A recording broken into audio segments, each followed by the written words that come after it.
फैसल भाई किधर खड़े हैं? माशाल्लाह जी मौजूद हूँ पाकिस्तान के सबसे खूबसूरत रेलवे स्टेशन बकराला के ऊपर। आज आपको दिखाते हैं बकराला रेलवे स्टेशन। ये सामने जो है ये स्टेशन मास्टर साहब का जो है ये मेरी बैक साइड पे कमरा है। ये छोटा सा बिल्कुल रेलवे स्टेशन है।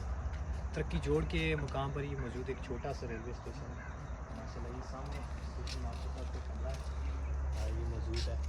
और उसके बाद ये एक छोटा सा बड़े खूबसूरत इन्होंने माशाल्लाह पौधे लगाए हुए हैं।